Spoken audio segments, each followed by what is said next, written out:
So when I read this verse 26, Hmm. when the man who's mysteriously wrestling Jacob for whatever reason says, "Let me go, for it is daybreak," Right. why the hell does it matter if it's daybreak? Right. Only So if this is God and he has to do something important every dawn, like get the sun across the sky. so Or as the mythologic explanation says, he needs to sing God. He had to sing God's praise that day. yeah, that was a thing that they love to do. That is noted in later biblical sources and extra biblical sources as well. That was just a thing that angels All did. the Um, divine beings have to praise God in the sunrise. Music in the sunrise. That's what the movie with the Nicolas Cage where he's an angel and he falls and Meg Ryan dies stupidly for no frickin' reason. Yeah, so I have That's a how they decent got it. little section on this from Alter. So the notion of a night spirit that loses its power or is not permitted to go about in daylight is common to many folk traditions, as is the troll or the guardian figure who blocks access to a ford or bridge. This temporal So he's a limitation. vampire.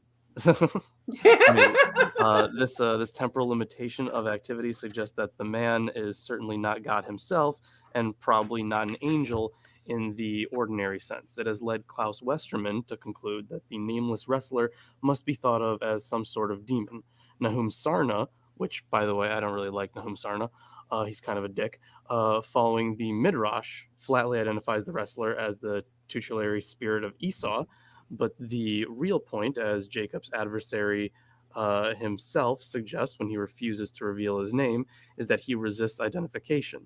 Appearing to Jacob in the dark of the night before the morning when Esau will be reconciled with Jacob, he is the embodiment of portentous antagonism in Jacob's dark night of the soul. He is obviously, in some sense, a doubling of Esau as adversary, but he is also a doubling of all with whom Jacob has had to contend, and he may equally well be an externalization of all that Jacob has to wrestle with within himself. A powerful physical metaphor is intimidated by the story of wrestling. Jacob, whose name can be constructed as he who acts crookedly, is bent, permanently lamed by his nameless adversary in order to be made straight before his reunion with Esau.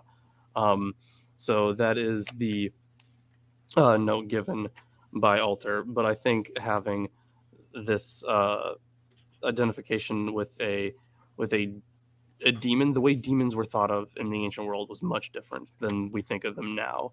I As suppose like, more like a djinn. So there's another interpretation. So Like well, Jacob got bent over by a demon and had to be made straight again later don't we all? Perfect. because he touched him in the hollow of his thigh. How hollow was it? It Okay. was less hollow after.